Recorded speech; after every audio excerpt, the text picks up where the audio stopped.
What's up? How's it going? Awesome. This is one of the first podcast type videos that I'm gonna get into, and today I have Ashley Jacobs.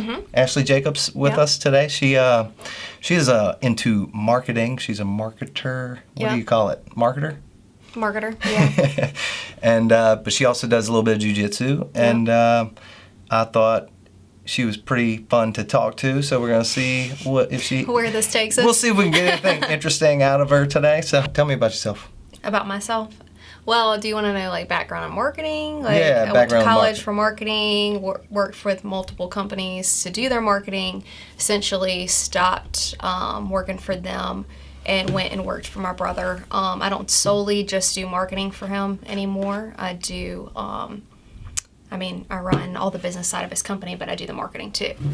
But I know that you wanted to talk about like tips on marketing. Yeah, I was going to get into that.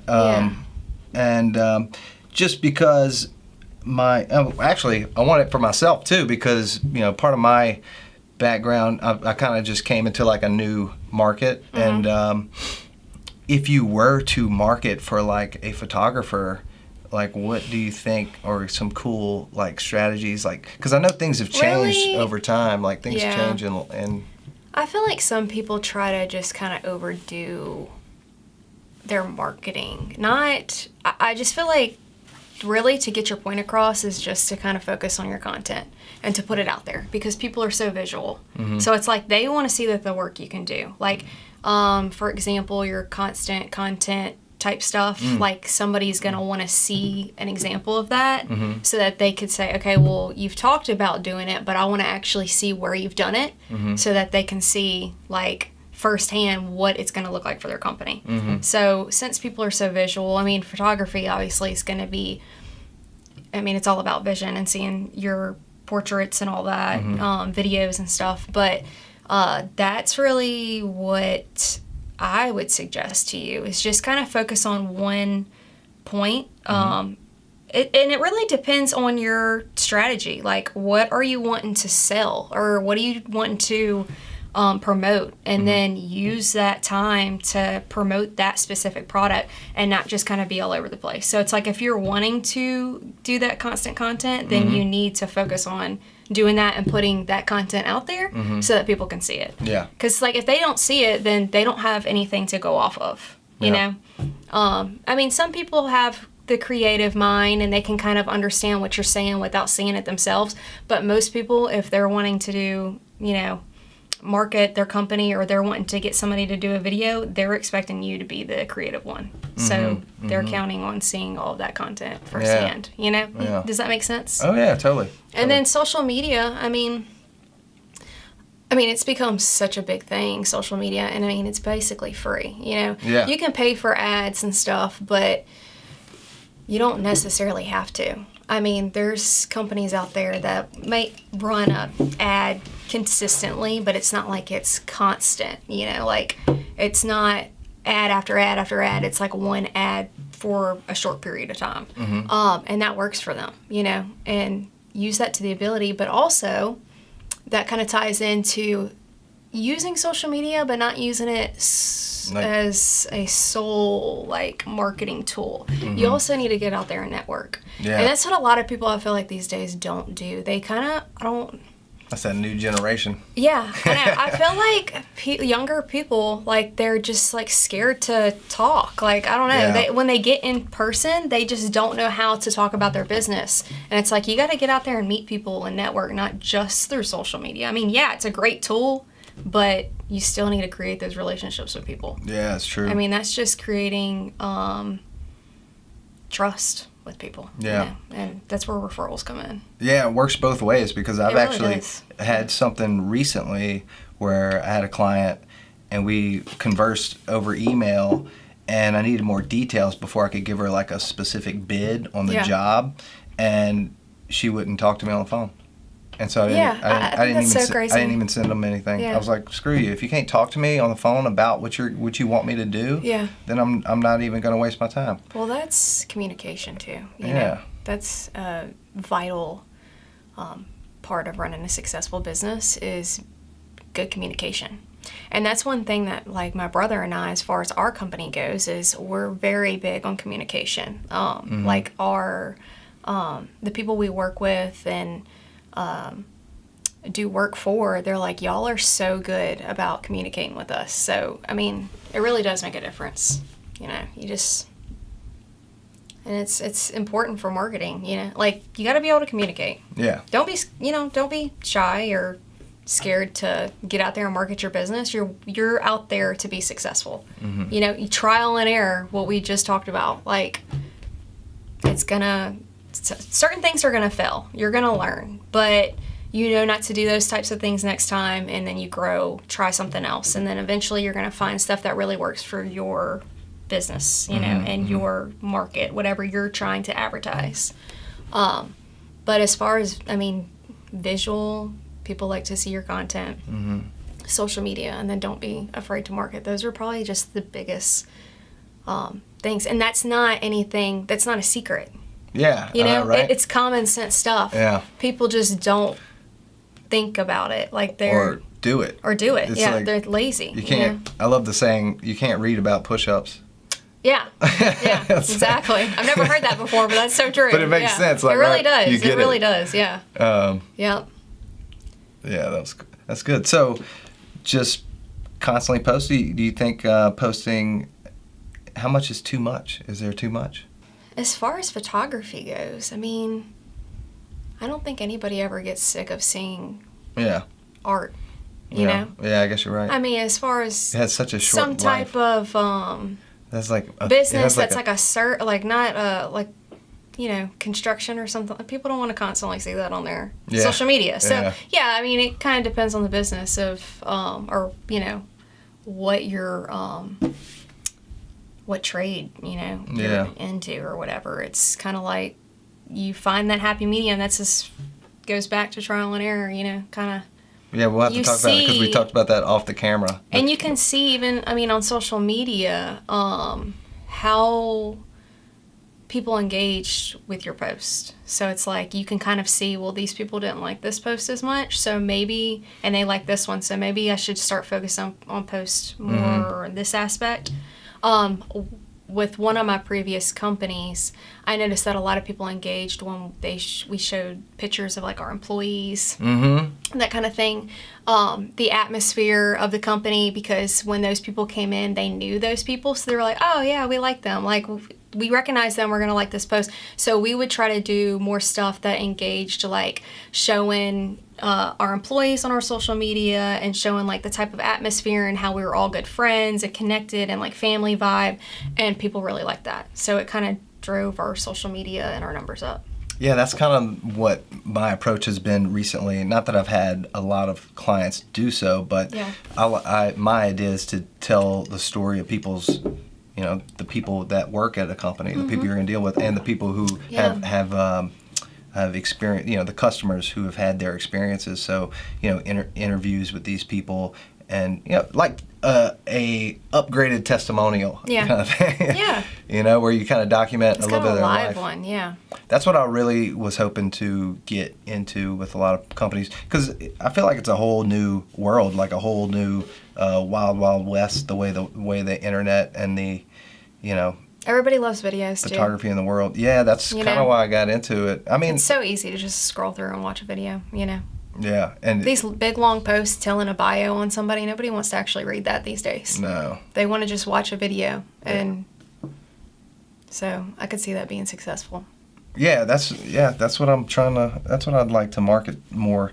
It's just a matter of finding the time. Find that happy medium. I mean, it's not like you have to constantly post every single day, multiple times a day.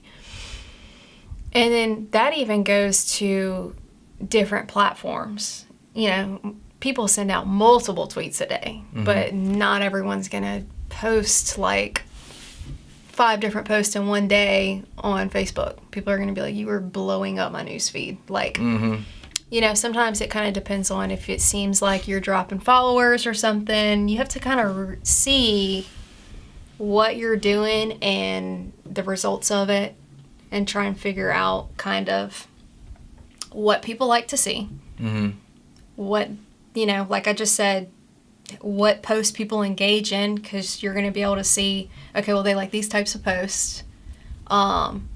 If you think you're posting too much, if people start like unfollowing your page or something like that, you can kind of tell, you know, they don't want to see something constantly. Mm-hmm. Yeah, it's really not hard to figure out, you know. I know, right? It's common sense. It's just a matter of doing it. That's the funniest thing. It is, yeah. Some people, they don't want to do it themselves.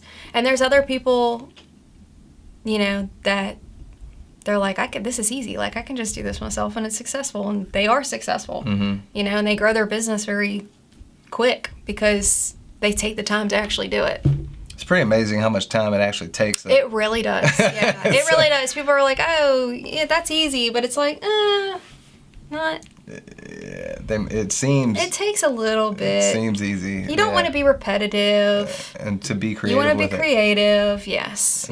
And to not post the same stuff. You know? Exactly. Yep. Like I haven't posted any photos on my LaCour Studio page for a while. I've only been doing like stories, and I have all this work, but I just I don't know. I can't. You gotta actually sit down and do it. Yeah, I used to use Later, which was a really cool app for like Instagram and stuff. Are you familiar? Yeah, that works. That's pretty cool. You can schedule stuff. I used to have it. You can schedule stuff on Facebook. Yeah, that's not as easy to. I don't know. Yeah, I'm sure. I just haven't tried that. You can. I do it, the way I do it is like you do Instagram and then it posts to. Oh, I see. You know, I have it going to Twitter and whatnot. Yeah. I don't think I've ever actually opened my Twitter in years. I just post to it. Post through Instagram.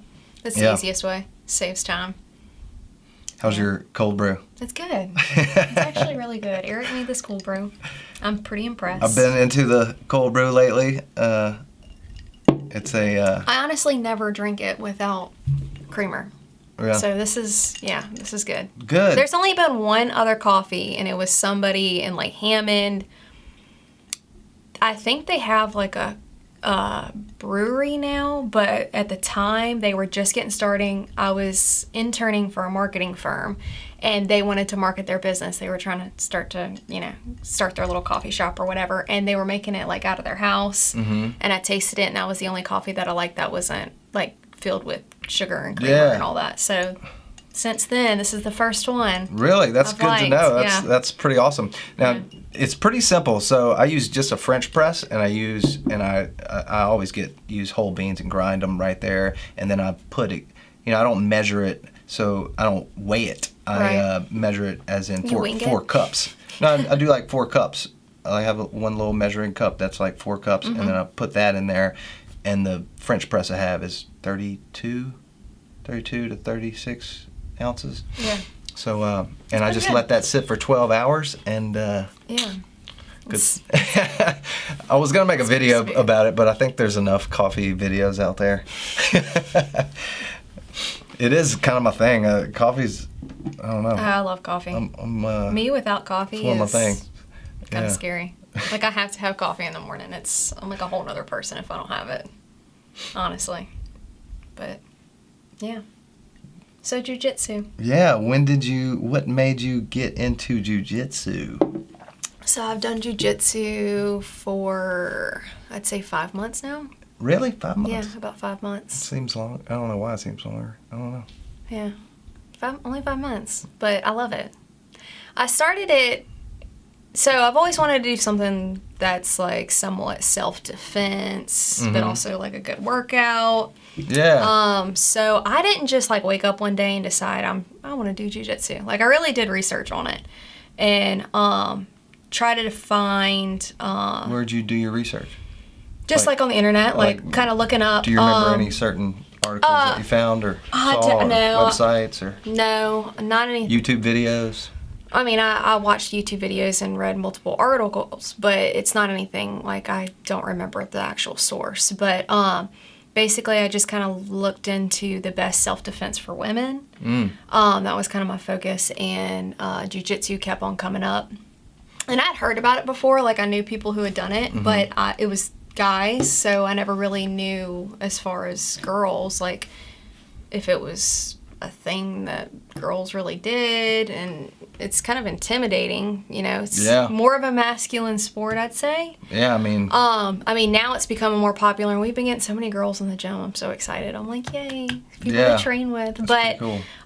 So I did my research and decided that I wanted to do Jiu-Jitsu, and then looked around the area to see what the best gym was, found JM, and I loved because he does the trial before you actually sign up, because I'm like, I've never done anything like this before. I don't know if I'm actually going to like it. Well, I signed up for the trial, and then I ended up just loving it. Like, now I'm obsessed. So I'm like... So other gyms don't offer trials? How'd they do it? I haven't seen that. Yeah. But also the way that, as far as going back to marketing, the way he markets his gym... How did it come up to you? Like, how'd you see it? Did you just see it on Facebook or? So I kind of looked up gyms in the area, and then I always look on their social media to see their atmosphere. Okay. So that was a big thing, because I'm like, I don't know, like, you can kind of tell from social media, going into a place, kind of what the atmosphere is going to be, and like the relationships between, you know, people.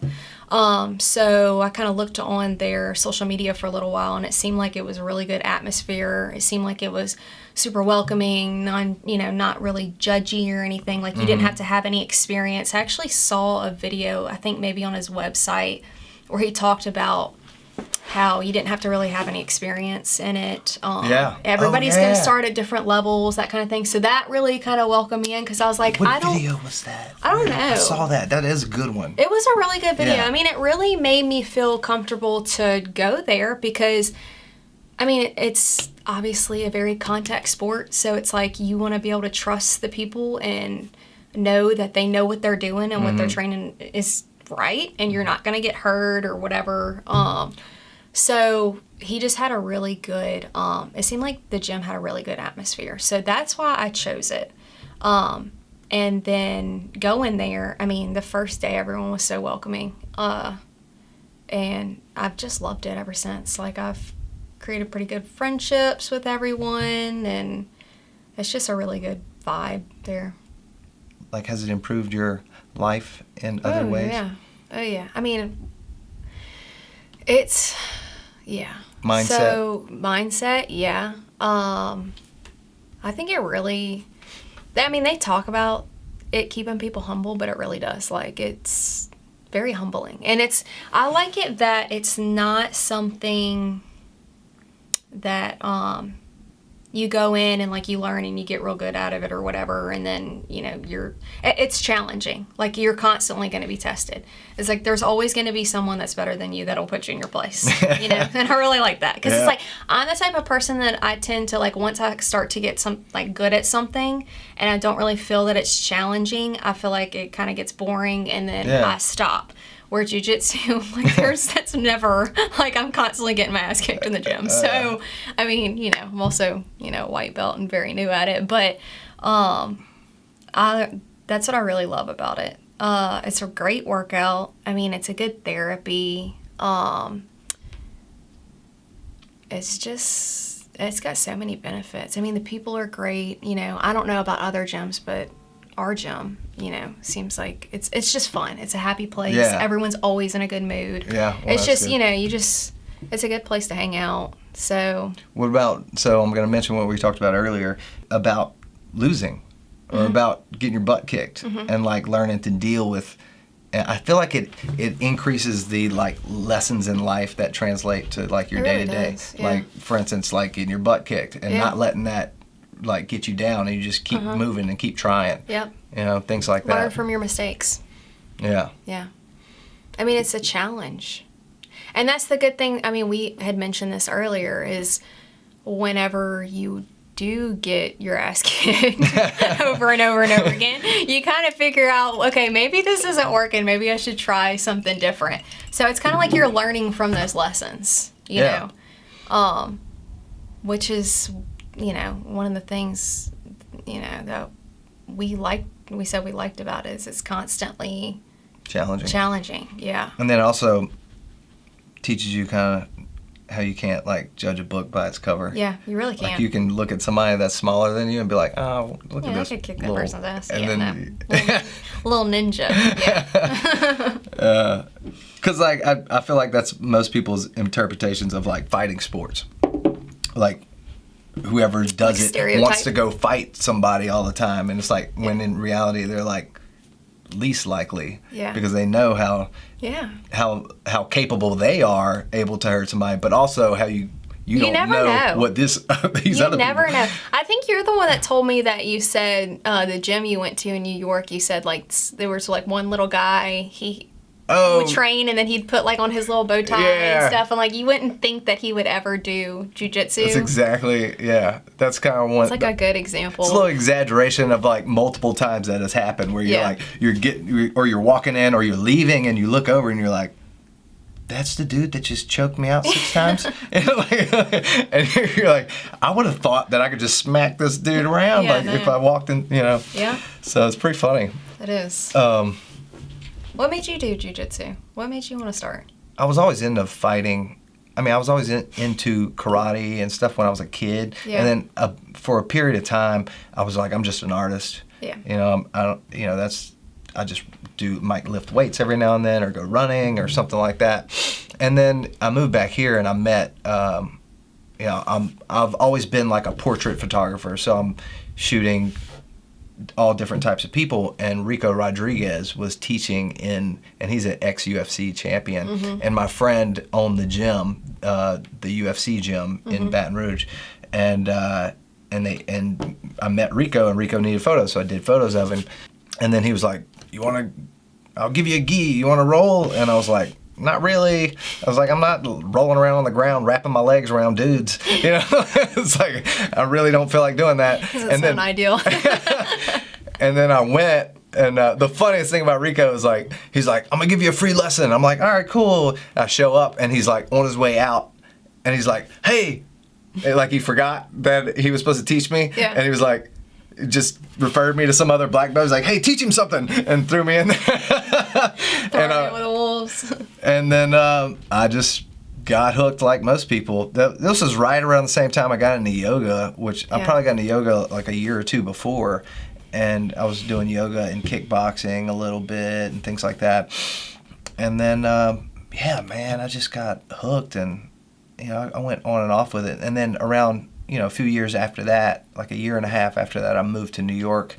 And as I was adjusting in New York, I was kind of hopping gyms, which is it was kind of fun to experience different places, and that's what I wanted to do. And New York's kind of known to have some of the top places in the world. So eventually settled at Marcelo Garcia's, and that was awesome. Marcelo, actually, I had happened to just get a job that was like I was working some construction job part-time, and in a workshop as like a carpenter.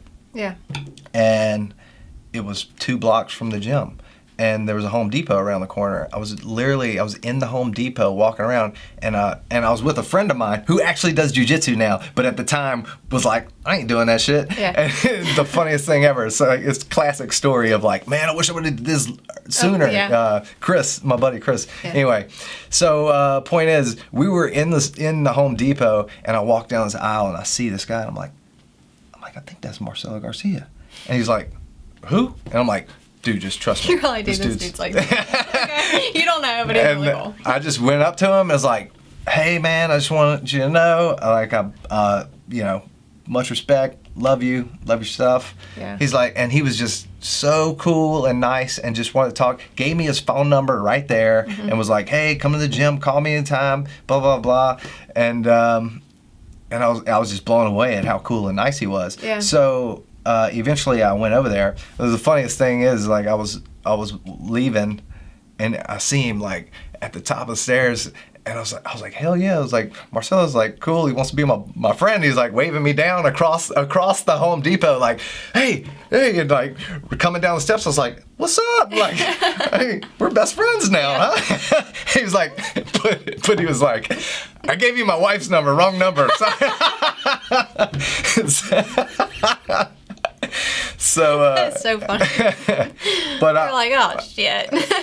I'll never forget though, like going to the gym and he had a thing at the time where if you visit, you were going to get a chance to roll with him. Yeah. And so that was really cool. And I remember rolling with him, and it was like he had magical powers or something. It was like never anywhere where I could like just always where he needed to be, you know, and pressure was always right where it needed to be, and he was like going, you know, moving into another position. You're just like, couldn't do anything. That's awesome. But yeah, that was cool. That was quite an experience, you know. Cool. And that gym is kind of known to be as one of the some people call it the champion factory. And at the time when I was training there, it was like you would go to other gyms and there'd be like one or two people that you're like, dude, I don't really want to roll with that person. And then you go to Marcella's and it's like everybody's that person. But yeah, no, that really was just one of the best experiences. I consider moving back sometimes. Yeah, I moved back to come and work for my family because we had a family business, and I think I remember you telling me that. To help them. Yeah. It was like the furniture business, which is where I got this nice little table and this. But and then it was just beyond kind of saving at the time, so we had to close the family business down, and so now I'm trying to figure out the photography world here in the South, and it's like a whole different market. I can imagine so. You know, I left a lot of opportunity out there. The more I think about it all the time, and I feel like, you know, sometimes I wonder if I made the right decision. But I also here, closer to family, I literally got my mom doing a yoga class last night for the first time. That's awesome. Because I've had time to train. I literally taught my first class last night, and she came for that. And that's what I was telling you earlier, is like, it's kind of amazing to me that I have so much energy from teaching a class. And I mean, part of it was because it's my first experience, but just seeing the look on my mom's face, and a couple other friends that visited that were there, they were just like, dude, that was awesome. Not necessarily what I taught, but I mean, the practice itself. Right. I'm not saying it was like me because I was so but my mom was just like, I think I did different type of yoga before. This is good. It was hot power yoga, so. Okay. Which is like a vinyasa style. So. Does she normally do yoga or no? No, she had done it years and years ago at a different gym. Yeah. Or different place. So. Yeah, that'd be cool to get her back into it. Yeah. Cool. So how was comp class? You said that today, actually, I was gonna say that's one of the things I love about. That's why I stuck with Jiu-Jitsu, is because I'm partially obsessed with, like, a little borderline obsessed with like human potential and like how far you can push yourself and how our mind like limits us. It's what made me really love Jiu-Jitsu. It was, you know, the first time this really happened was when I was in training at Marcelo Garcia's in New York. And I was doing 2 classes. Most of the time I'd try to do around 2 classes back to back. It was one of those days where I was like towards the end of the second class, and we're rolling over and over, and I hit this point to where I was like completely exhausted. I'm like laying down.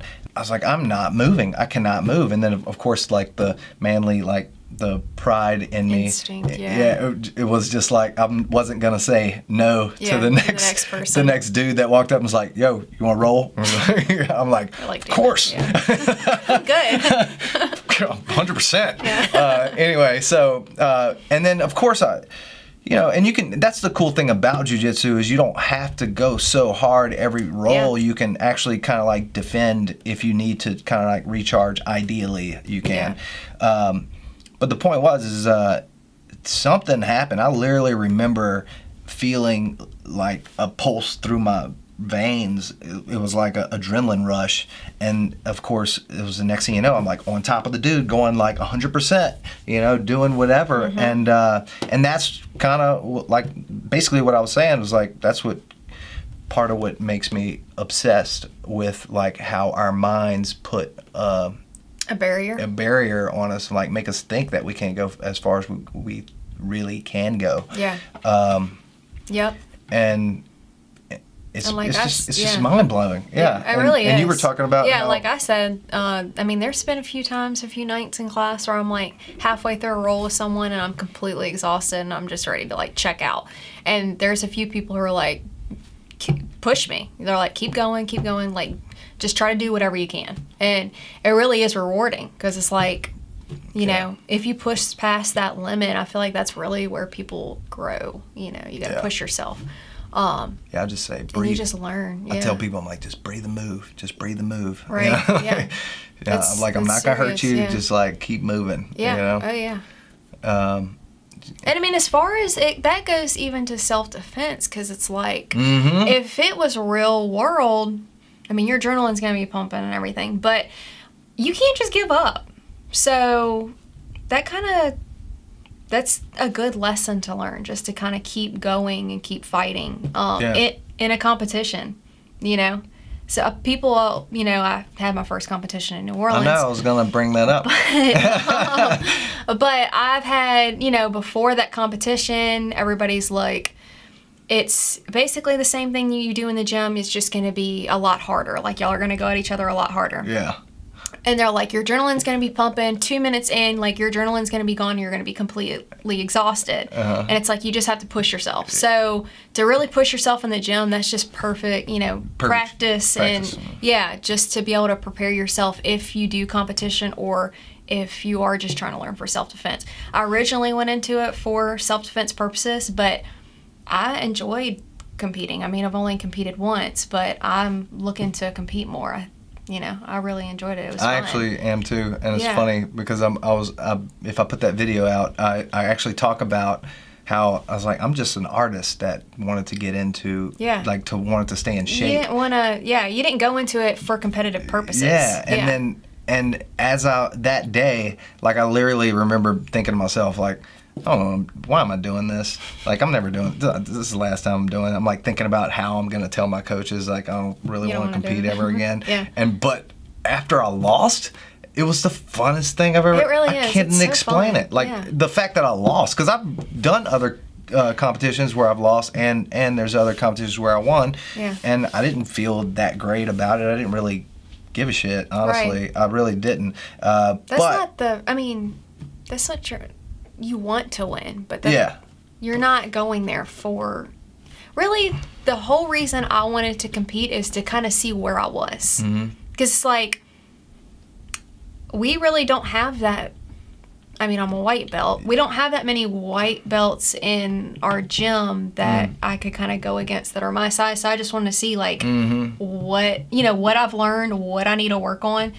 You know, we constantly roll with people who are better than us and are equal, and you don't really get to test your skills. You know, like a competition. So, and it's just fun. Yeah, but I just think it's a good atmosphere, and you know, I think it's funny though for myself. Is all I'm saying is like the fact that all that crap, and it goes. I relate it to just showing up sometimes can be hard.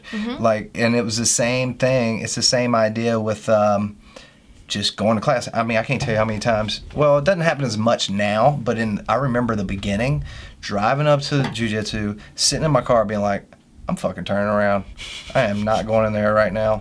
And then you just kind of develop that, and I think that's what translates to life a lot, is like facing those uncomfortable situations.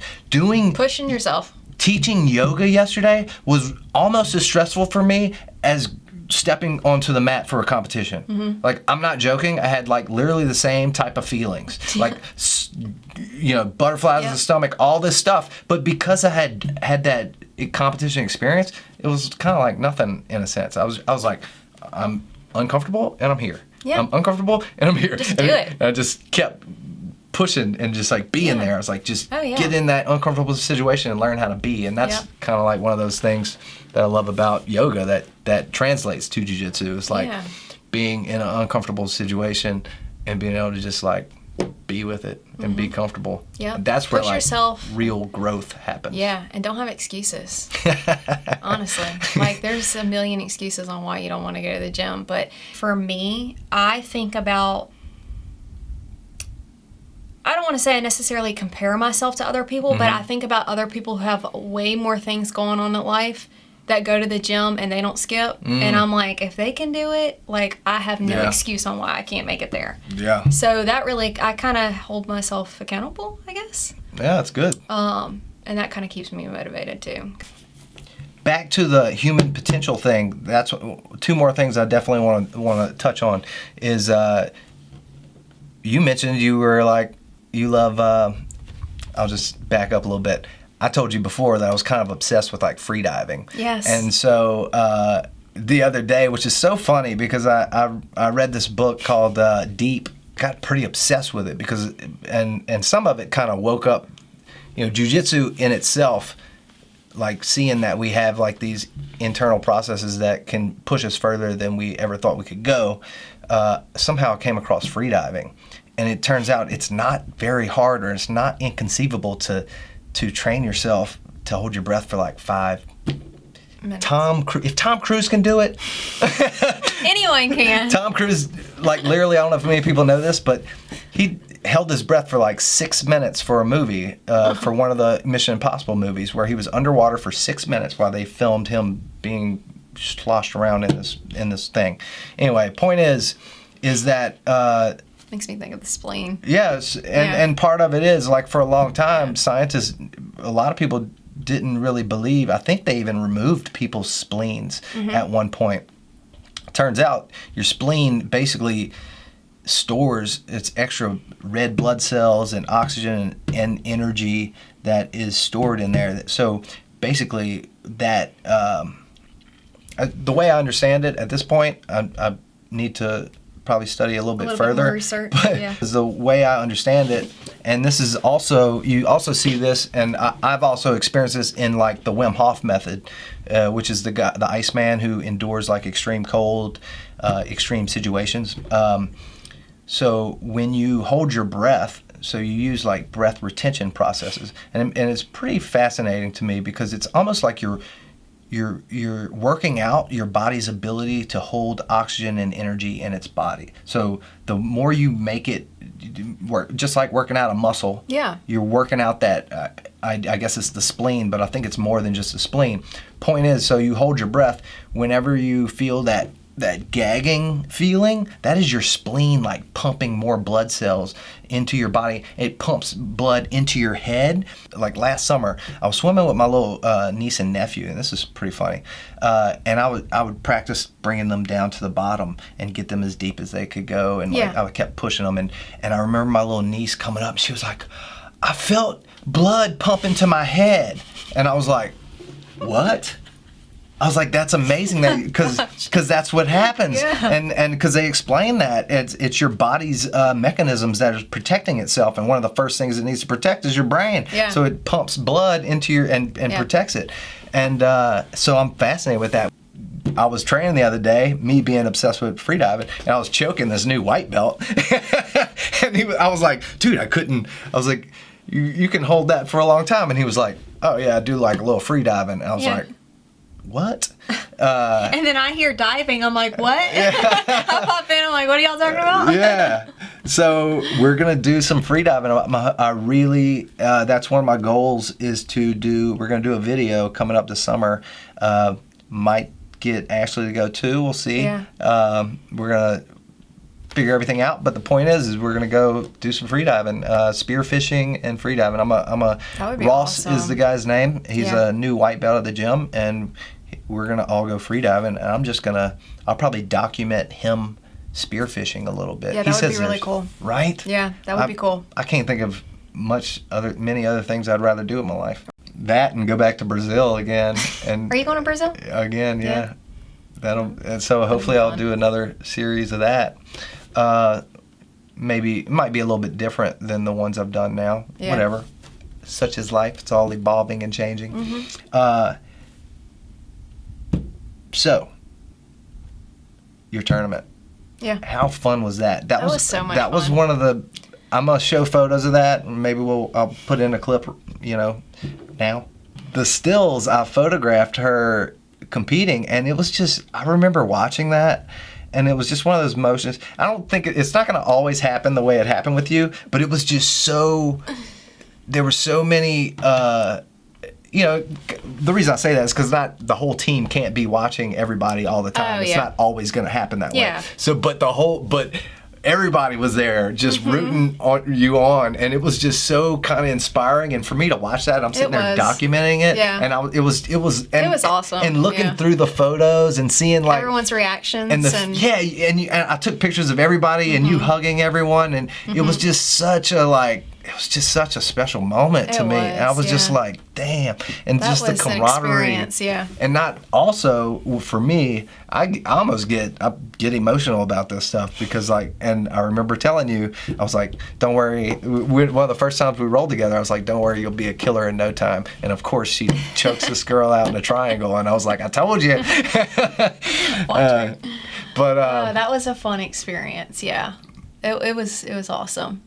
And yeah, for everybody to be right there, and you know, that was great. That was a lot of fun, especially because it's like, you know, you go there to try and cheer everybody else on, so it's like nice to get everybody, you know, that same, you know, respect, and for everybody to be there too. So yeah, and I mean, everybody works so much for that specific event. I think that being my first competition, it definitely meant a lot for everybody to kind of be there, especially, you know, the people that I talk to most in the gym and stuff. So it was fun, and it was a good match. Yeah, we'll have to get. It was interesting for maybe sure. Maybe we'll revisit after another tournament or so. Yeah. I was actually I had so much fun at that tournament that I was trying to do another one recently, but I didn't register in time, so it filled up. Houston? Yeah. Yeah. Yeah. That one came up so quick. But I'm so inspired to do it more because that tournament in general, I don't know, something happened with me. It was just an experience for me, seeing that moment with you, and then also losing, and I don't know, I can't explain it. Like, I had so much fun losing, like, and it just made me want to do it so much more. And I just want to thank Josh for like pushing me to do it, because I think I even mentioned it to him once, where I was like, man, I didn't really get into this to compete, and I have competed in a few times in the past, but I don't know why it just didn't stick with me. I feel like I always justify, like, I want to concentrate more on my art and doing different things, but my art's doing Jiu Jitsu. It's kind of tying it together, yeah. I want it to all be. It really is. I mean, that's what this channel is about balance, and like having like a work-life balance, like a peaceful art and a killing art. Yeah. What is your peaceful art as marketing? Yeah, I guess. It can be your job. That's the way I see it. Yeah, I guess. Yeah. And there's always like similarities between the two. Like, I just feel like there's so much we can take from Jiu-Jitsu to help us in our work life. Oh yeah, definitely. Have there been any instances recently that you can relate to? You can relate to not actual Jiu-Jitsu, just the principles of pushing yourself and principles of like the mind stopping you from going a little bit further, or being more confident. See, that's another thing it can do, is like, you know, because in conversations, like for a lot of, especially, I would assume. I mean, getting out there and networking, like I said, you know, getting people actually the confidence to get out there and promote your company or whatever, you know. Yeah. Jiu-Jitsu definitely helps with confidence, I think. Yeah. You know, because that's the scariest thing of any kind of conversation. It's so intimidating. Yeah, and I mean, that's such an intimidating thing, I think, for me. When I first started Jiu-Jitsu, I was like, oh God, like, I don't know what to expect. So it's like, to overcome those types of challenges and actually get out there and try something that you've never tried before, really boost your confidence in other aspects of your life, you know? So it's like, I mean, it doesn't tie in directly to business, but boosting your confidence helps you, you know, get out there and being more confident helps you network your business more. And so I guess, you know, it kind of all ties together. So cool. Yeah. So do you need a new headshot for your business? Yeah. Do? Let's do it. Let's do some headshots. Do a quick headshot. Yeah. Okay. I don't know if that shirt's gonna work though. Yeah. We'll crop it out. Just put all face. Yeah. Anything else? You ready to do a headshot? Yeah. Yeah, let's just go do a headshot. Okay. Cool. Sounds good. That was Awesome. fun. Yeah. Later, guys.